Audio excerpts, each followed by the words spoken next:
Hi friends, in this video I'm going to show you how to do this to your own jeans or jean shorts, so if you want to try this project on your own, keep watching.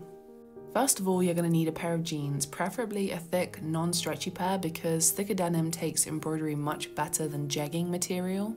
Next, you'll need this Dritz dual-purpose disappearing ink pen. I'll have this and all the other supplies I use in the video linked in the description below.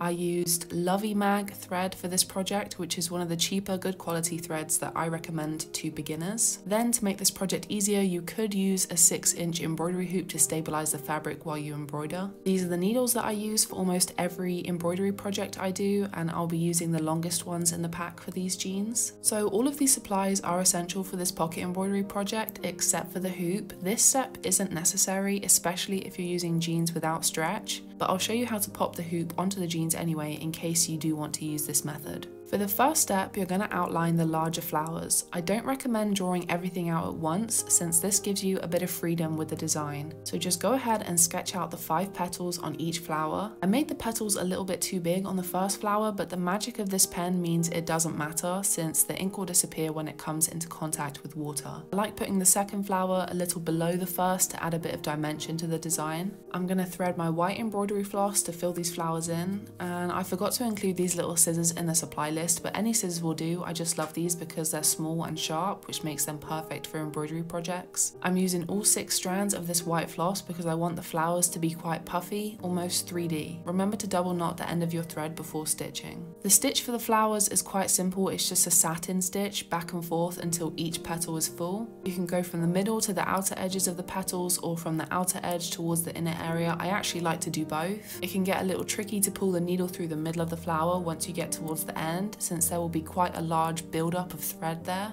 You just might have to use your muscles a little bit.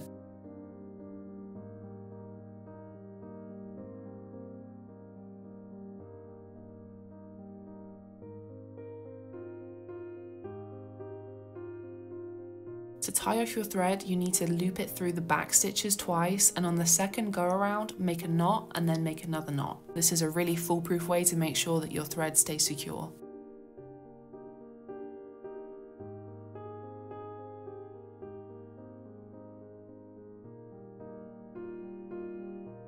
Next, we're going to move on to the lavender stems. I like to put 1 on the right and 2 on the left, and then I make them kind of varying heights. I just draw the stems out for these, but you could also sketch out the little lavender buds. I'll be going in with this green, and I'm only going to be using 2 strands of this embroidery floss. This is just to make the stems look a little bit more delicate. I'm just using a really basic back stitch for the stems, and then you'll also see that I am doing the stems of the larger white flowers with the same green.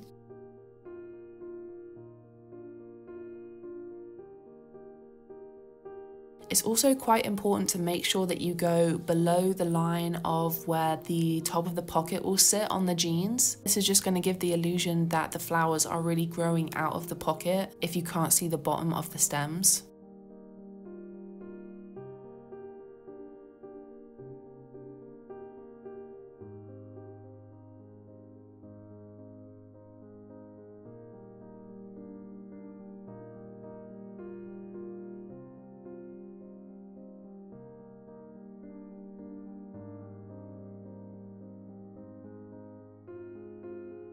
If you don't have a big clump of back stitches to tie off and secure your thread onto, you can always just use what's already inside the jean, like this hem that I'm using to tie off my stitches. I'm going to go in with this lavender purple colour. It's kind of a bluey purple, and I'm going to do some lazy daisy stitches that kind of grow upwards. You'll see what I mean. So for a lazy daisy stitch, you're going to stick your needle up through the fabric near the stem, and then you're going to stick it right back through, down through the fabric, near that spot where you pulled it up through the fabric. But don't pull the thread taut, you have to leave a little loop there. And then about 1 centimeter away from the area where you've created that loop, stick the needle back up through the fabric and then loop the needle through that loop that you left. This is going to create a lazy daisy stitch, and all you have to do after that is make the anchor stitch. My tip for great lazy daisy stitches is not to make them too tight. They're supposed to be a little bit fluffy, a little bit loose. When you make them too tight, it's almost hard to even tell that they're a lazy daisy stitch. You need to be able to see the 2 sides of the loop on either side of the anchor, and you get this kind of lavender looking flower. You Continue this for the other 2 stems that you did and you should have something that looks like this. Now we're going to go in and plot where our sunflowers are going to be. I like to draw a circle for where the middle of the sunflower will be, so then I can work the petals around that.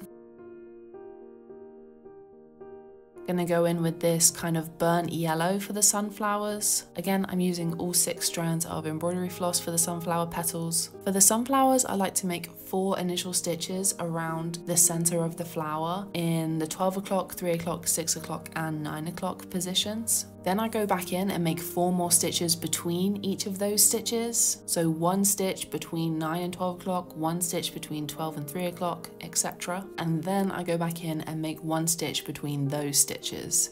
You'll see what I mean.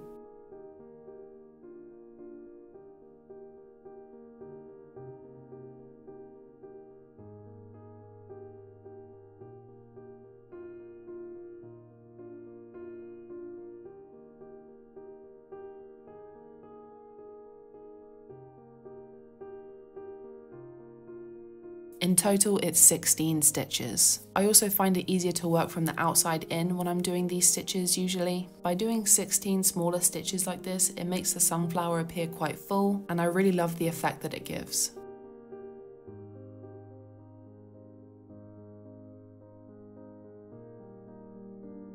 You should be left with something like this after you're done with your sunflower petals. We're also going to be using this yellow for the pollen of the white flowers we did earlier. You're just going to want to do 1 French knot in the center of each white flower. For the French knot, pull your needle up through the middle of the white flower, wrap your thread around it twice, keep that thread taut as you pull it back through the white flower. The secret to great French knots is making sure you keep tension on the thread as you pull it through.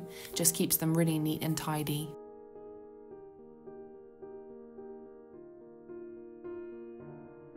After you're finished with your sunflowers, you should have something that looks like this.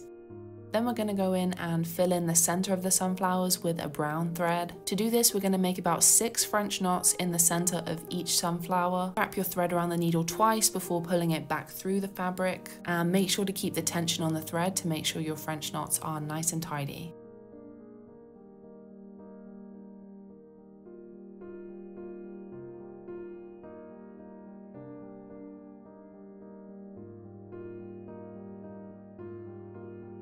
We're going to go back in with 2 strands of the same green for the stems of those sunflowers.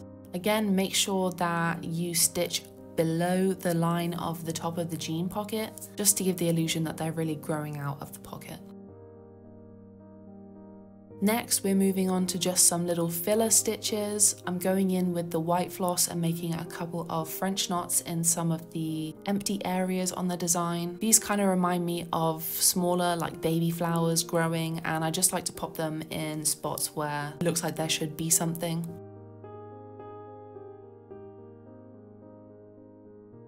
So I just made 8 French knot stitches, and then we'll go in with a lighter green for the stem of these. And I just used all 6 strands of thread for the stem on these white French knots. I think by varying the colors of the stems, it really gives a bit of dimension to the whole design. Okay, now we're on to our finishing touches. We're just going to embroider a couple of vines and leaves on the pocket of the jean. I'm gonna go back in with the 2 strands of that darker green. I'm doing a bit of couch stitching here, which basically just means I'm adding a bend to the stitch by sticking the needle up through the fabric and couching the stitch in a specific area to make it appear like it's growing in a bend. I used all 6 strands of the darker green for the vine leaves, and then I went back in and added a couple of smaller white French knots onto these vines. Now I'm going to use this mist spray bottle to remove all of the ink from the Dritz disappearing pen. You can also just do this underneath a tap in your kitchen or bathroom, but I really like this mist bottle. I feel like it works really well and it doesn't get the fabric too wet. And there you have it, a finished pair of embroidered jeans. If you've stuck around for this long, thank you so much for watching. If you like crafty tutorial videos like this, hit that subscribe button so you don't miss any of my upcoming videos. Thanks again for watching, and hopefully I will see you all in my next video.